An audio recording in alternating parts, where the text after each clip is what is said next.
Tough game for us. I thought at the beginning we didn't follow our game plan. Actually, at the beginning we followed it a little bit, got a little bit of a lead, and then we went away from it and didn't get back to it until the second half of the second half.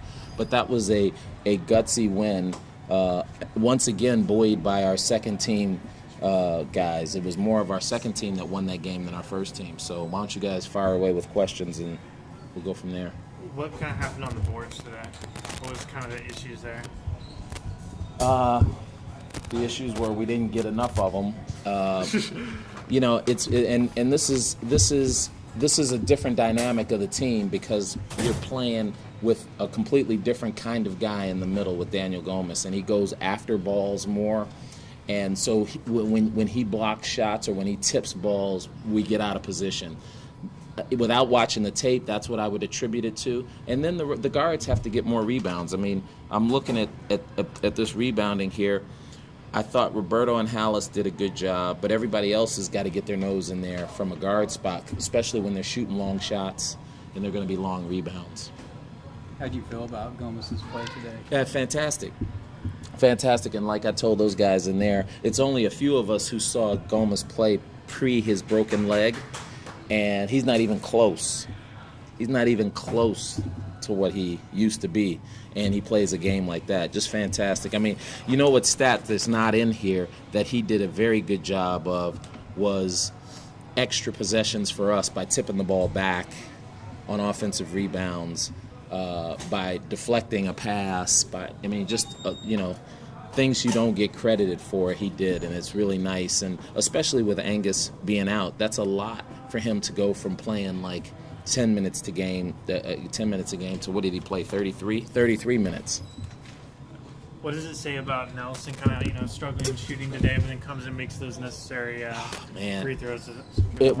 Not only the free throws, Connor, but the assist he made to take us to the lead. I mean, everybody's keying on those two guys, and they have to understand that. So they may have a few games where they score 12 points, but if they can handle the floor game, that's going to help us win. So him making those foul shots as well as getting us getting a couple assists to Devon, one to Daniel Gomis, I think that sort of saved us. Roberto was talking about yesterday this team was going to fight.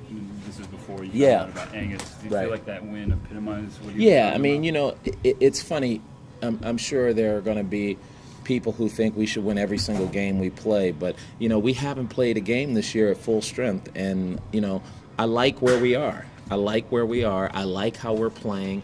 Our man-to-man's getting a lot better, and now that our man-to-man's getting better, we're making people miss. We got to now learn how to rebound out of a man-to-man. But these guys like each other a lot. They fight for each other all the time, and you should have seen how excited this whole group was when Angus came back from his MRI. I mean, that was late at night. You're feeling bummed out. It was like an early Christmas present. How are you expecting Angus back for Christmas? Well, I don't want to put that kind of pressure on him because that is a traumatic injury that he went through the first time and a scare that was just as traumatic, if you know what I mean.